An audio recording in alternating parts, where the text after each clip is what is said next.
तो बच्चों के समर वेकेशन स्टार्ट हो चुके हैं, तो आपने फिर उनके लिए क्या सोचा? क्या बच्चे सारा टाइम मोबाइल, लैपटॉप और गेमिंग पर ही वक्त ज़ाया करने वाले हैं? या फिर आप अपने बच्चों का मुस्तकबिल संवारना चाहते हैं, उनको कुछ अच्छे स्किल्स सिखाकर और कुछ एक्टिविटीज़ में उनको इन्वॉल्व करके? अगर आप चाहते हैं कि आपके बच्चे अच्छे-अच्छे स्किल्स सीखें, कुछ अच्छी एक्टिविटीज़ करें और अच्छे तरह से अपना समर वेकेशन एंजॉय करते हुए गुजारें और कुछ सीख कर गुजारें, तो उसके लिए आज की इस वीडियो को ज़रूर देखिएगा। अस्सलाम वालेकुम। आज की वीडियो में मैं बात करूंगी 10 ज़बरदस्त एक्टिविटीज़ की जो आप अपने बच्चों के लिए समर वेकेशन में अरेंज कर सकते हैं। इन एक्टिविटीज़ को करके बच्चे ना सिर्फ एंजॉय करेंगे बल्कि काफ़ी कुछ बच्चों को सीखने को भी मिलेगा। हर पॉइंट एक नई दुनिया का दरवाज़ा खोलता है, तो चलिए शुरू करते हैं। Point number 1, science experiment. घर में छोटी-छोटी साइंस एक्सपेरिमेंट करवा कर बच्चों के लिए बहुत इंटरेस्टिंग हो सकता है। आप बेकिंग सोडा और विनेगर को वोल्केनो एक्सपेरिमेंट करवा सकते हैं या मिल्क और फूड कलर का कलर बर्स्ट। इस तरह की एक्टिविटीज़ बच्चों को साइंस कॉन्सेप्ट जैसे केमिकल रिएक्शन और क्रिएटिविटी को समझने में मदद देते हैं। ये सेफ़ और फ़न एक्सपेरिमेंट्स होते हैं जो बच्चों के लिए आसानी से घर पे करना आसान होता है और उनमें क्यूरियोसिटी को भी बढ़ाता है। आप हर एक्सपेरिमेंट के लिए एक छोटी सी वर्कशीट भी बना सकते हैं जिसमें बच्चे ऑब्जर्वेशन लिखें। बच्चों से क्राफ़्ट करवाया जा सकता है, आर्ट एंड क्राफ़्ट करवाया जा सकता है, बच्चों से स्केचिंग करवाई जा सकती है, बच्चों से कलरिंग और पेंटिंग का काम लिया जा सकता है। इस तरह बच्चों को लर्न करवाया जा सकता है। यूट्यूब पे इस तरह की बहुत सारी वीडियोज़ मौजूद हैं, आप उनको जाकर वॉच करें और ख़ुद भी आप बच्चों के साथ बैठें और बच्चों से ये काम करवाएँ ताकि बच्चे ड्राइंग, कलरिंग, स्केचिंग और आर्ट में दिलचस्पी लें और इसको करें और सीखें। इस तरह की चीज़ों से बच्चों के स्किल्स में इजाफ़ा होता है और बच्चे काफ़ी कुछ लर्न भी करते हैं। Creative art and craft projects. Art and craft सिर्फ कलरिंग तक महदूद नहीं होती। बच्चे पेपर फोल्डिंग, रिसाइकल्ड आइटम से क्राफ्ट बनाना, डो बनाना, आर्ट जैसे कामों में हिस्सा ले सकते हैं।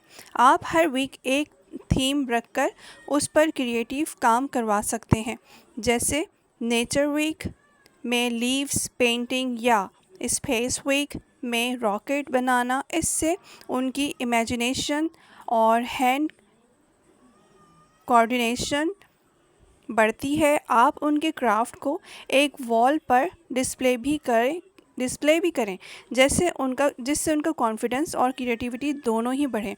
ये एक्टिविटी उनको स्ट्रेस फ्री रखती हैं और उनके स्किल्स डेवलप करती हैं।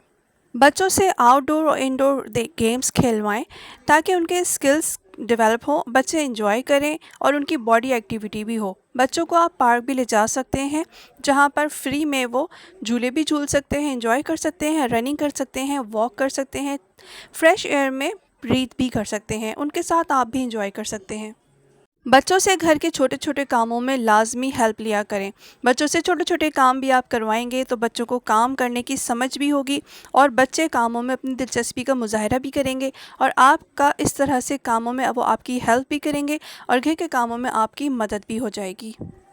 बच्चों को छोटी-छोटी कुकिंग में भी इन्वॉल्व करें, जो बगैर फायर के हो। बच्चों से मिक्सिंग करवाएँ, जैसे आप अगर बच्चों के लिए पैनकेक बनवा रहे हैं तो उनकी मिक्सिंग करवाएं, तमाम इंग्रेडिएंट्स के बारे में उनको बताएं और इस तरह से उनको आप पैनकेक बनाकर दिखाएं कि इस तरह से पैनकेक रेडी होता है। बच्चों से इजी सैंडविच बनवाएं और उसके बाद आप ख़ुद सैंडविच मेकर में रख कर बच्चों को दिखाएं कि ये इस तरह से सैंडविच आप बना सकते हैं। बच्चों को गार्डनिंग सिखाएं। उनके लिए ना सिर्फ ये फ़न होता है बल्कि उनको सब्र और ज़िम्मेदारी का एहसास भी देता है। उन्हें एक छोटे से पॉट में बीज बोना सिखाएं, पानी डालना सिखाएं, मिट्टी डालना सिखाएं कि किस तरह से बीज बोकर आप पौधे उगा सकते हैं। और इन चीज़ों को आप चाहें तो इनकी प्लांट की ग्रोथ को रिकॉर्ड करें स्टार्टिंग से। जब प्लांट ग्रो होने लगे तो आप बच्चों को दिखाएं कि आपने बीज बोया था और इस तरह से देखें आपके बीज बोने से ये प्लांट निकला है।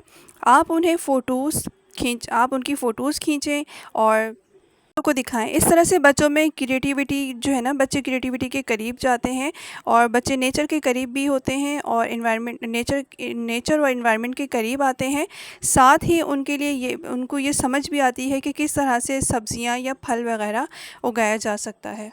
जिस सब्जेक्ट में भी बच्चा वीक हो, आप चाहें तो इन छुट्टियों में आप बच्चों की उस वीकनेस को दूर करने के लिए रोज़ाना आप बच्चे को लेकर बैठें और वो सब्जेक्ट बच्चे को डिटेल में थोड़ा थोड़ा समझाते रहें। जैसे कि अगर मैथ्स में कोई बच्चा वीक है तो आप उसे मैथ्स थोड़ी थोड़ी समझाते रहें। उसके अलावा आप उन्हें टेबल भी याद करवाते रहें। टेबल याद करवाने के बहुत सारे ईजी मेथड भी हैं, आप उनको भी फॉलो कर सकते हैं। यूट्यूब पे इसकी बहुत सारी वीडियोज़ हैं, आप वहाँ से भी वॉच कर सकते हैं। बहुत से बच्चे मैथ्स में वीक होते हैं, उनको मैथ्स का सब्जेक्ट भी पसंद नहीं होता। इसकी वजह सिर्फ यही है कि मैथ्स उनकी समझ में नहीं आती।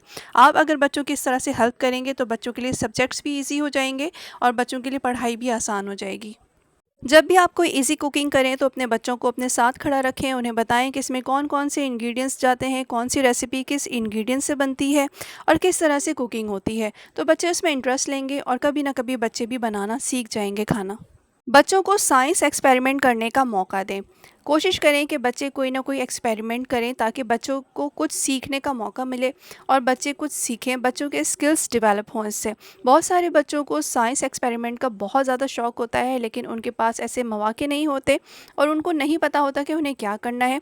तो आप उनको इस तरह की वीडियोज़ दिखा सकते हैं जिससे बच्चे क्रिएटिविटी कर सकते हैं और अपने स्किल्स को डेवलप कर सकते हैं और किस तरह से साइंस एक्सपेरिमेंट कर सकते हैं और किस तरह से इन चीज़ों को सीख सकते हैं। बहुत से बच्चों को आदत होती है अपने टॉयज़ तोड़ने की। अब जब बच्चा आपका टॉयज़ तोड़ा करे तो आप उनसे कहा करें कि बेटा आपने ये टॉय तोड़ा है तो आप कोशिश करो कि इसे जोड़ो। तो बच्चों को आप कोशिश करने दें और कुछ सीखने दें। जब बच्चे कोशिश करेंगे तो कुछ ना कुछ सीख ही लेंगे, चाहे वो सही से करें गलत करें जैसे भी करें, वो कुछ ना कुछ सीखेंगे ज़रूर। आप उनकी हेल्प के लिए उनके साथ बैठ सकते हैं, उन्हें समझा सकते हैं और बता सकते हैं। मोबाइल, लैपटॉप और गेमिंग से जान छुड़ाने के लिए बच्चों को ऐसे गेम्स ला कर दें जिससे उनकी मेंटल हेल्थ अच्छी हो और बच्चे उन गेम्स में इंटरेस्ट लें और बच्चों को उनसे सीखने का मौका भी मिले। आजकल मार्केट में इस तरह के बहुत सारे गेम्स आ चुके हैं जो बच्चों को मोबाइल से हटकर भी बहुत कुछ सीखने का मौका देते हैं। बच्चे ऐसे गेम्स को खेलने में इंटरेस्ट भी लेते हैं और बहुत एंजॉय करके खेलते हैं। जब बच्चे इस तरह के गेम प्ले करें तो कोशिश करें कि आप भी उनके साथ बैठें। जब आप साथ बैठेंगे तो ही बच्चे शौक़ से वो गेम खेलना चाहेंगे और जब आप अगर बच्चे को गेम देकर अकेले छोड़ देंगे तो बच्चा उसमें बिल्कुल भी इंटरेस्ट नहीं लेगा। आपने अक्सर देखा होगा कि हम जब बच्चों को कोई भी टॉय लाकर देते हैं और जब हम खुद साथ बैठकर बच्चों के साथ खेलते हैं, उन्हें बताते हैं, उन्हें सिखाते हैं, तो बच्चा भी उस खेल को खेलने में दिलचस्पी का मुजाहरा करता है और खुशी खुशी बच्चे वो खेल खेलते हैं। छुट्टियां सिर्फ एंजॉय करने का नाम नहीं होता। छुट्टियों में बहुत सारे स्किल्स को आप डेवलप कर सकते हैं। बच्चों से रोज़ाना आप राइटिंग करवाएं। जिस सब्जेक्ट में भी बच्चे की राइटिंग ठीक नहीं है, आप रोज़ाना कोशिश करें कि बच्चे से थोड़ी थोड़ी राइटिंग करवाएं, चाहे वो उर्दू हो, इंग्लिश हो या कोई भी सब्जेक्ट हो सकता है।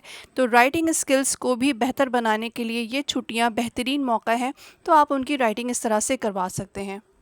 उसके अलावा अगर आपका बच्चा किसी कोर्स में इंटरेस्टेड है, जैसे कि online course, English language, computer courses, तो आप वो भी बच्चों को इन छुट्टियों में करवा सकते हैं। और मेरे ख़्याल में इन 2 महीनों की छुट्टियों को बिल्कुल भी ज़ाया नहीं करना चाहिए। एक-एक दिन कीमती है, एक-एक लम्हा कीमती है आपके बच्चे के लिए। जो भी कुछ आप बच्चों को सिखाएँगे वो उसके मुस्तकबिल के लिए बहुत ही अहमियत का हामिल है। और कम उम्री में जब बच्चा कुछ सीख लेता है तो वो चीज़ें उससे सारी ज़िंदगी याद रहती हैं। तो यही टाइम है बच्चों का, इनको ज़ाया करने के बजाय इस टाइम का अच्छा इस्तेमाल करें। बच्चों को गेमिंग से निकालें, मोबाइल के इस्तेमाल से हटाकर इनको मुख्तलिफ़ चीज़ें सिखाएं, मुख्तलिफ़ स्किल्स सिखाएं, इनके स्किल्स को डेवलप करें। बच्चों का माइंड ही चेंज कर दें इस हवाले से कि उन्हें गेम खेलना है या उन्हें मोबाइल लेना है। इस चीज़ से उनका माइंड बिल्कुल चेंज कर दें। अपने बच्चों में बुक रीडिंग की आदत डालें। जब आप बच्चों को बुक रीडिंग की आदत डालेंगे और आप ख़ुद भी उनके सामने बैठकर बुक रीड करेंगे तो बच्चा भी इस चीज़ में दिलचस्पी लेगा। ख़ास तौर से इस्लामिक किताबें पढ़ने की आदत डालें। बच्चों को इस्लामी वाक़यात सुनाएं और बच्चों को बताएं और आप बच्चों से कहें कि तुम भी इस्लामी किताबें पढ़ा करो ताकि तुम्हारी नॉलेज में इजाफ़ा हो। इन छुट्टियों में बच्चों को लाजमी नमाज़ पढ़ना सिखाएं। 5 वक्त की नमाज़ तरीके से पढ़ना सिखाएं। कुरान पाक पढ़ना सिखाएं। कुरान पाक में आप जो भी कुछ पढ़ाएं उसे तर्जुमे के साथ पढ़ाएं। इन छुट्टियों में बच्चों को लाजमी 40 मसनून दुआएं याद करवाएं। उसके अलावा कुरान पाक की छोटी छोटी सूरतें याद करवाएं। 40 मसनून दुआएं और सूरतें तर्जुमे के साथ याद करवाएं, जो कि बहुत ज़्यादा ज़रूरी है। इस वीडियो का पार्ट 2 भी इंशाल्लाह ताला जल्दी आएगा। वीडियो अच्छी लगे तो लाइक शेयर करें। चैनल पर फर्स्ट टाइम विजिट किया है, चैनल को भी लाजमी सब्सक्राइब कर दें।